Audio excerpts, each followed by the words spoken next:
নেককার ব্যক্তির মৃত্যু কিভাবে হয় সে নিয়ে আজকে আপনাদের সম্মুখে আলোচনা করব ইনশাআল্লাহ।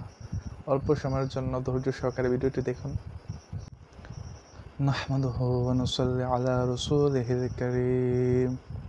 আম্মা বা'দু ফাআউযু বিল্লাহি মিনাশ শাইতানির রাজীম। বিসমিল্লাহির রহমানির রহিম। কুল্লু নাফসিন যায়িকাতুল মাউত। আলহামদুলিল্লাহ, সমস্ত প্রশংসা আল্লাহ তাআলার জন্য, যে আল্লাহ তাআলা আমাকে সুস্থ রেখেছেন এবং আপনাদের সম্মুখে কিছু বলার তৌফিক দিয়েছেন। এজন্য শুকরিয়া আদায় করে নিচ্ছি আলহামদুলিল্লাহ।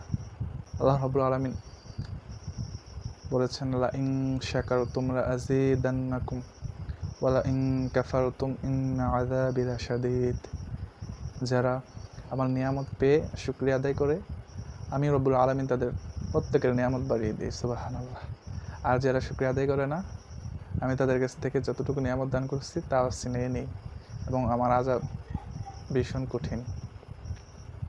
এজন্য আমরা সর্ব অবস্থায় যেখানে থাকি সব সময় অলওয়েজ দ্য টাইম আমরা শুকরিয়া আদায় করবো ইনশাআল্লাহ।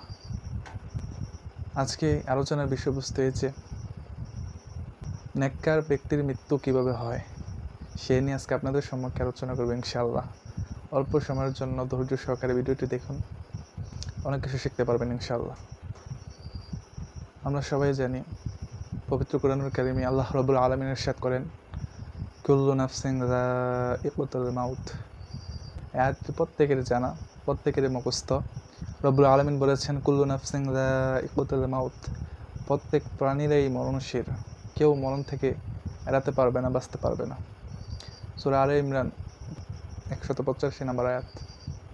এজন্য আল্লাহ রাব্বুল আলামিন আমাদেরকে সৃষ্টি করেছেন, আমাদের মৃত্যু আছে।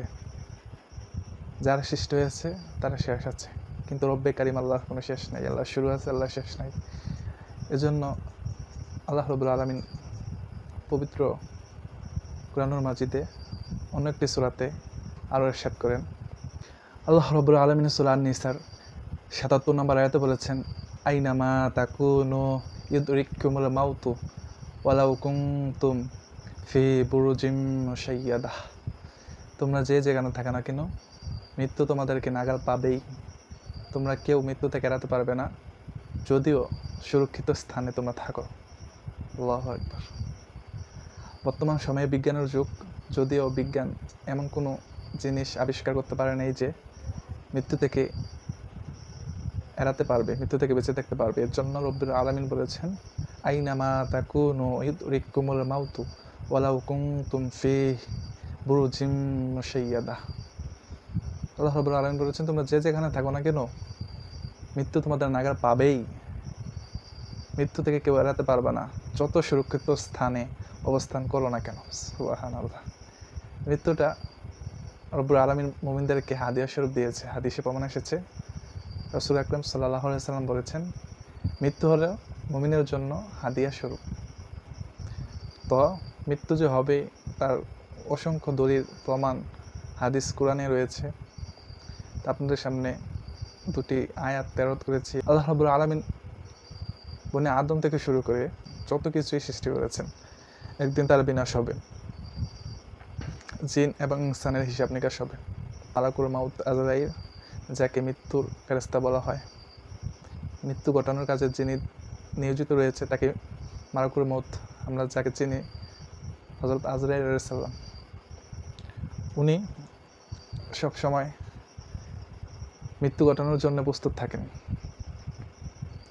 যখন যে বান্দার আয়ুকাল শেষ হয়ে যায়, তখন আল্লাহ রাব্বুল আলামিন ওই ফেরেশতাকে হুকুম করেন।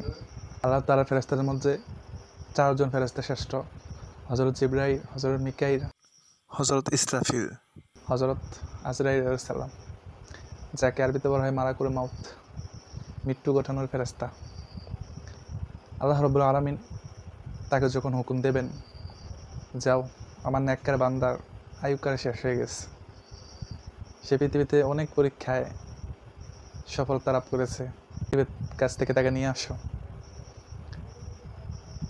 এই কথা শোনা মাত্রই, আদেশ পাওয়া মাত্রই মালাকুল মাউত দেরি না করে 500 ফেরেশতা 500 ফেরেশতা নিয়ে মালাকুল মাউত এক বহর সহ জান্নাতি কফিন নিয়ে আসবেন। জান্নাতি কফিন নিয়ে এসে এবং হাতে থাকবে সুগন্ধিময় জান্নাতি ফুলের তোড়া, সুবহানাল্লাহ পড়েন। জান্নাতি ফুলের তোড়া হাতে নিয়ে আসে যে ব্যক্তি দুনিয়া থেকে বিদায় নিবে তার অতি শিহরে খুব কাছাকাছি বসবে। বসার পরে যখন তার সম্মুখে দু চোখের সামনে শান্তিময় সেই জান্নাত চোখের সামনে তুলে ধরবে, তো ওই দৃশ্য সেই নেককার বান্দা দেখে পাগল পাড়া মাতোহারা হয়ে পড়বে। সুবহানাল্লাহ।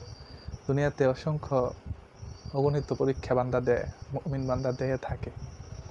ওই দিন ফেরেশতা যখন তাকে এই দৃশ্য দেখাবেন তখন রুহটা ছটফট করতে থাকবে, কখন সে ওইখানে প্রবেশ করবে। প্রবেশ করার জন্য ছটফট করতে থাকবে। তখনই মালাকুল মাউত তার কাজ শুরু করে দেবেন। সুবহানাল্লাহ। বলা হয়েছে নেককার বান্দাদের মৃত্যুটা এতই সহজ হবে যে সে যেন মায়ের করে দুধ পান করতেছে, এমতো অবস্থায় তাকে জান কবজ করা হয়ে যাবে। সুবহানাল্লাহ। তো ফেরেশতারা আনন্দের সাথে ওই জান্নাতি রূহটাকে নিয়ে যাবে। ওই রূহ আল্লাহর দরবারে প্রবেশ করবে, করার পর আল্লাহ দরবারে গিয়ে সিজদানত হয়ে পড়বে। সুবহানাল্লাহ। সিজদানত হয়ে পড়বে। তখন আল্লাহ রাব্বুল আলামিন খুশি হয়ে আদেশ করবেন তাকে, তুমি জান্নাতবাসীদের মধ্যে অন্তর্ভুক্ত হয়ে যাও। সুবহানাল্লাহ। তখন সে জান্নাতে প্রবেশ করবে। তা আমরা সকলেই চাই আমাদের মৃত্যুটা এভাবে হোক, কেননা রব্বুল আলামিন আমাদেরকে সৃষ্টি করেছেন জান্নাতেই দেওয়ার জন্য, জাহান্নামে পাঠানোর জন্য আমাদেরকে সৃষ্টি করেন নাই। এর জন্য আমরা জান্নাতেই যাওয়ার চেষ্টা করবো ইনশাআল্লাহ।